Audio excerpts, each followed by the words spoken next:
So I used to converse with people with the express intention of like getting to some kind of abstract knowledge, like learning something and building some kind of abstract structure apart from like my heart and their heart. And like writing in my diary all of the conversations that I would have throughout the day in order to like build something, believing that that was what mattered and that was the purpose of my relationships.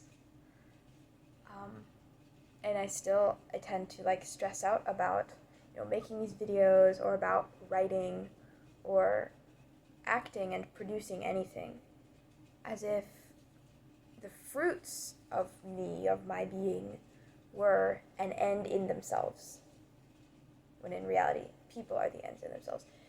As if I exist in order to somehow produce something static, finite, dead, autonomous, something that is more perfect and more complete in itself, more complete than myself, myself ever growing in communion with those I love to the measure of the stature of the fullness of Christ. Here's the real hierarchy, is that reality is the Trinity, right? God, a personal and living communion of love, self-giving. And the macrocosmos, the wider created world, and then us, humanity, as the microcosmos. The cosmos is Christ, right? The Son, the Word. So we participate in His Spirit, in His body. So we and our world is brought into and included in that communion of love that is God. So how, I have to learn to see the whole kind of field of space-time, of the world spread out. The true way to see and understand it is that persons, souls, hearts, whatever, persons, and our communion, those are the centers. We are the centers. Kind of the light going into the darkness, the fountains from which all the other rivers are flowing off, the trunks, of the forest. And everything else, its place is to be the medium through which communion develops, expresses itself endlessly, embodies, really. Or speaks. There's a connection between the body, the word, action. Anyway.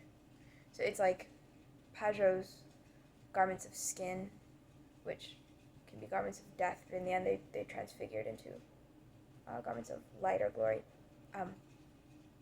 Our bodies, first of all, then our words, books that are written, the rituals that form our lives, the community structures that we have, our jobs, our societies, the YouTube comments that we write, this video, all of these are for us, ourselves, to love with.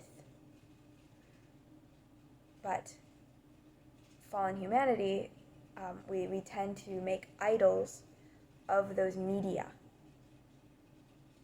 which, it says John Sr.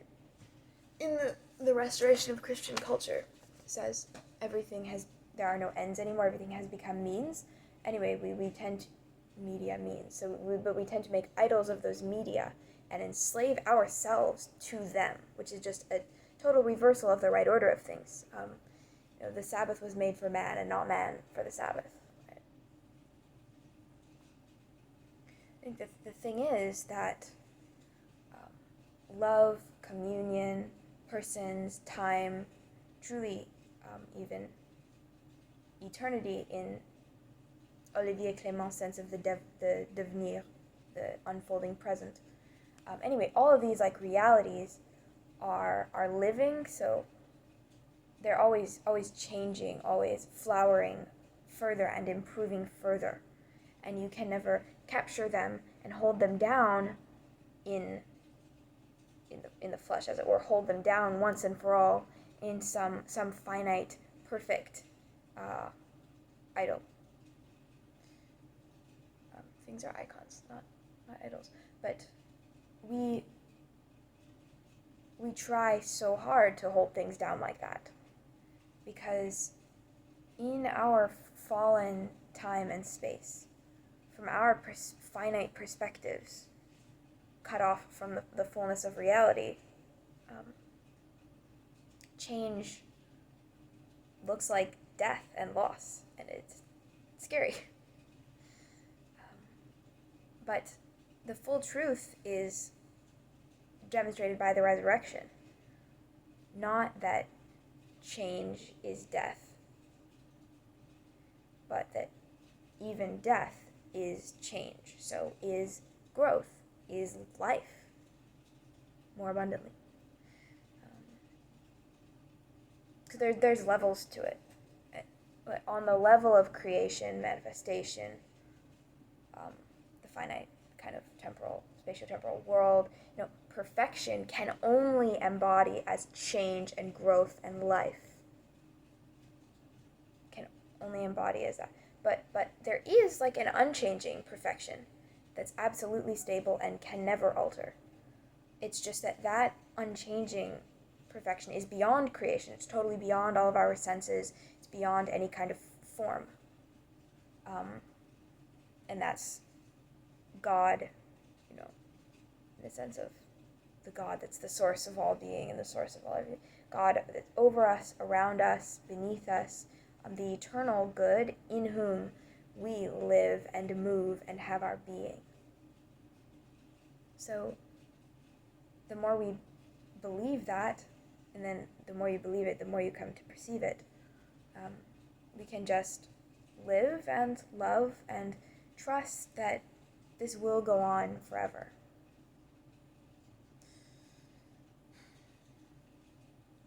I don't know if this makes sense to you. I hope it does to some extent, but in my head things are one way, and always in my interlocutor's head they're going to be another way. The thing is that right now we're living in an isolated, kind of overlapping worlds. And this is misunderstood. Like the problem isn't that we and our worlds are different and unique and individual, and that you can't have the exact same thought as me. And when I'm speaking these words, it's not, whoever you are listening is not going to put in your head the very same concepts as is in mine.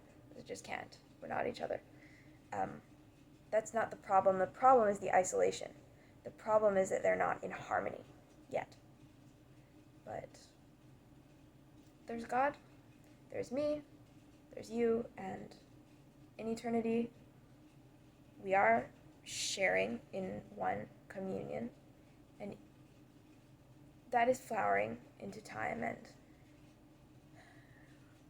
the kingdom is, that we will all understand each other and inhabit the same one world, made of all of our distinct worlds in perfect communion and enfolded in God, who is the source of all the change, who doesn't change. I can't change it in himself. And so I try to always trust that this is a little seed of that. So I love you all. I'll see you in the morning.